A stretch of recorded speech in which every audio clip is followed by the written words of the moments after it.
तो पिछले एपिसोड में हमने देखा था कि तानजीरो और उसके दोस्त उजुई के साथ मिलकर क्यूटारो और डाकी को मार देते हैं, जो कि अपर रैंक 6 के डीमंस थे। इसके बाद यहाँ एक काकुशी आता है, जो कि बैटल के बाद की तबाही देखकर हैरान होता है, और कुछ देर बाद उसे तानजीरो, नेजुको, इनोसुके और जेनित्सु भी मिल जाते हैं, जो कि पूरी तरह घायल हो गए थे। दूसरी तरफ मास्टर यानी उबुयाशिकी ये खबर सुनकर बहुत ज्यादा खुश हो जाते हैं, क्योंकि करीब 100 सालों के बाद कोई अपर रैंक का डीमन मारा गया था। उन्हें लगता है कि ये एक अच्छा शगुन है और डीमन स्लेयर्स की ये नई पीढ़ी डीमंस के राजा मुजान किबुत्सुजी को भी जरूर मार गिराएगी। इसी के साथ मास्टर की तबीयत बिगड़ती ही जा रही थी, और हमें ये भी पता चलता है कि मुजान किसी तरह मास्टर की फैमिली का हिस्सा है। इसके बाद हम अकाजा को देखते हैं, जो कि अपर रैंक 3 का डीमन है। अकाजा एक दूसरे डायमेंशन में था और इस जगह को इन्फिनिटी कैसल कहा जाता है। इस जगह में अनगिनत कमरे और दरवाजे हैं,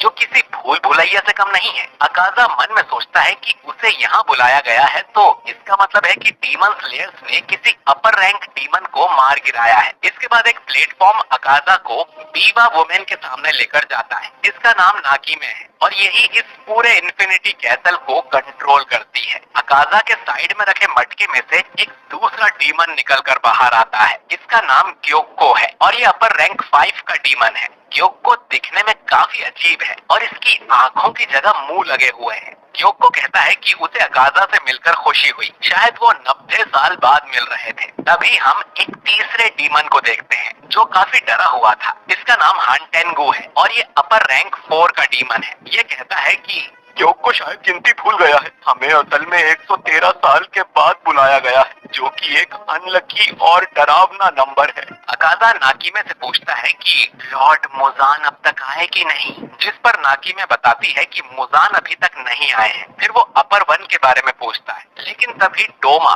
जो कि अपर रैंक 2 का डीमन है, यहाँ आ जाता है और अकाजा के कंधे पर हाथ रखते हुए कहता है कि तुम्हें मेरी बिल्कुल भी चिंता नहीं है अकाजा।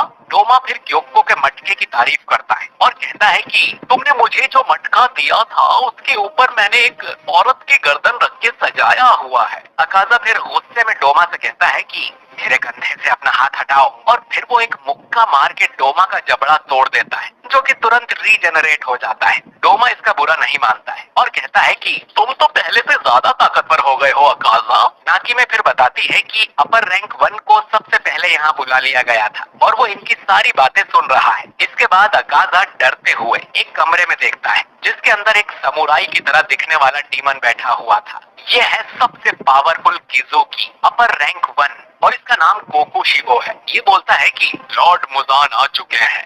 इसके बाद इन सभी के ऊपर वाली छत पर हम मुजान को देखते हैं, जो कि किसी तरह का एक्सपेरिमेंट कर रहा था। मुजान इन्हें खबर देता है कि अपर रैंक 6 का डीमन क्यूटारो मारा गया है, यानी अपर रैंक्स में अब एक डीमन कम है। ये सुनकर डोमा मुजान से माफी मांगता है, क्योंकि वही क्यूटारो को लेकर आया था। मुजान कहता है कि मैं जानता था क्यूटारो मारा जाएगा, क्योंकि टाकी उसकी कमजोरी थी। अगर वो अकेला बैटल लड़ रहा होता तो जरूर जीत जाता। मुझे अब अपर रैंक से कोई उम्मीद नहीं है।